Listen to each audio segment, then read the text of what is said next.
Oh man, building my house has become one of the biggest consuming projects I've ever taken on.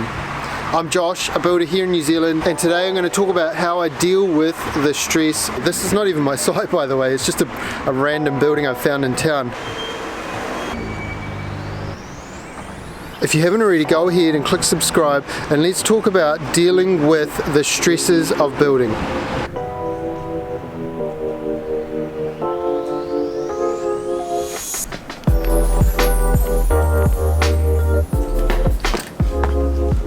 You've probably already guessed this is not a usual build update, so feel free to skip ahead. I needed some time out, as well as showing you some beautiful shots of this city. I'm going to tell you 4 tips for how I deal with stress. I'm not saying it's the only way or the best way, but it's what I know and what works for me.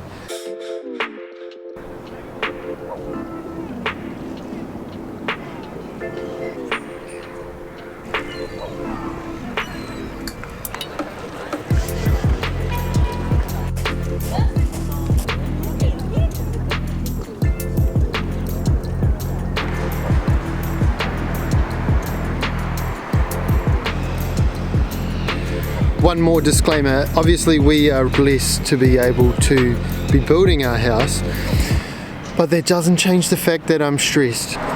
I'll give you a quick recap. We purchased the section nobody wanted in September last year. It's been on the market for 6 years, and every man and his dog has come to look at it and no one has wanted it. 1,600 square metres in a nice suburb in Upper Hutt, but it's a tough site. What the heck were we thinking? On day one, I was mowing the lawns to start setting out the house. I slipped on the bank and my foot went under the mower. My foot was in there when it got cut by the lawnmower. Foot went under, big gnarly cut in there, right down to the bone, surgery, off my feet for a long time. I got back into it and finally got the house set up and ready for the foundations. Then I had my worst day on a building site ever. It's a wet Monday morning here on site. It's crazy when you're an apprentice and you're like, oh, the rain, you can't be bothered, and then when it's your own site and you're like involved and you know, you just get out here and do it. It still doesn't make it fun, I'm not enjoying it, but it has to be done. Christmas came and went, we got the floor down, the frames went up, the roof went on. We were moving along, but I knew that I needed help. I organised for some extra builders to join the team for a couple of weeks. Everything was going to plan and the builders were due to start, and then boom, COVID-19 and lockdown hit. The last few days have been a mad, frantic rush to get everything in place to close down and walk away.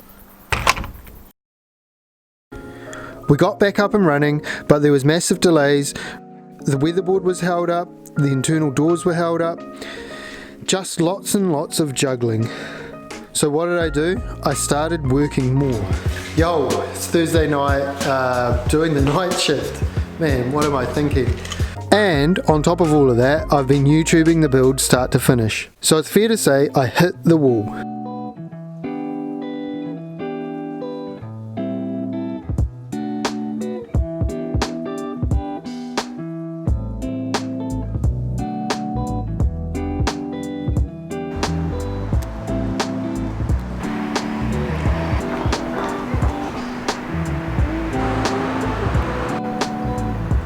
This is the old town hall and they are having to do some earthquake re-strengthening on that. Tip number 1 when I'm stressed is I've got to stop. Now I don't always do this as soon as I should, but I get to this point where I've just got to stop. Now this could be during the day, just stop and take a breath.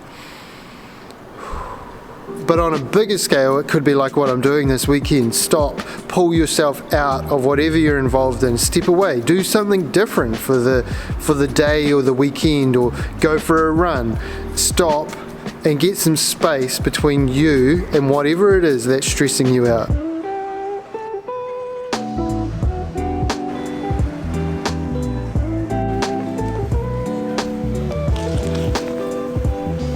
once I've stopped, I usually take some time to reflect. For me, this involves writing. I prefer the pen and paper version, and I look at it as like just dumping my thoughts down on paper. Write lists, write what's going good, write what's going bad. It doesn't have to make sense to anyone but you. So that's tip number 2, write it down. Tip number 3 and tip number 4 relate to getting going again.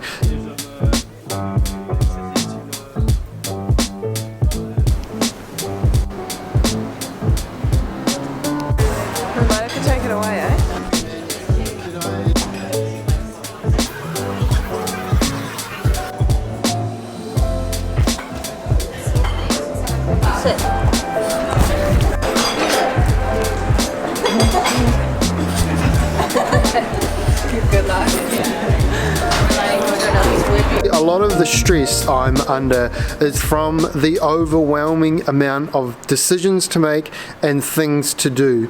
With something like a house, you have to make 1,000+ decisions, and some of those decisions are huge, but some of those decisions are minute. And so rather than getting overwhelmed by all of them, I look for a couple of minute decisions. What's a couple of things? Get the wheels moving again, get the thing in motion. I call that small wins. Or look at it like this, get some runs on the board, just get some points, just get moving again. And that relates to the tip number 4, take action, do one small thing. You see, when I walk onto a building site, I see 100 different jobs in 100 different areas that still need doing.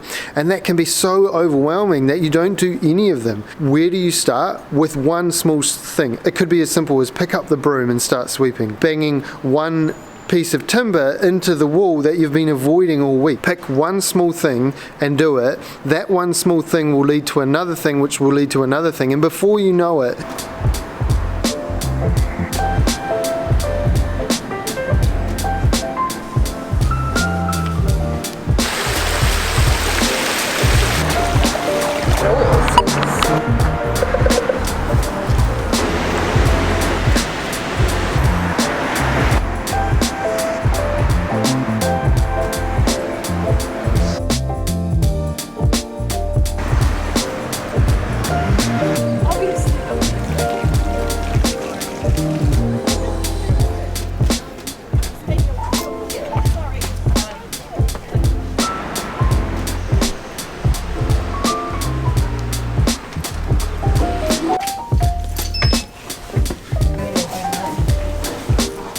we've just checked out, packed up the car, time to head back to reality.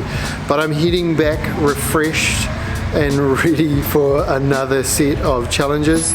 And one thing I've just thought about this morning as I was walking around town with the camera is, just getting out of my normal space and walking around town with a camera has been so refreshing. It's been so cool to stop and look at this, look at Wellington from a different point of view. As always, thanks for watching, and I'll see you on the next, hopefully more building related update.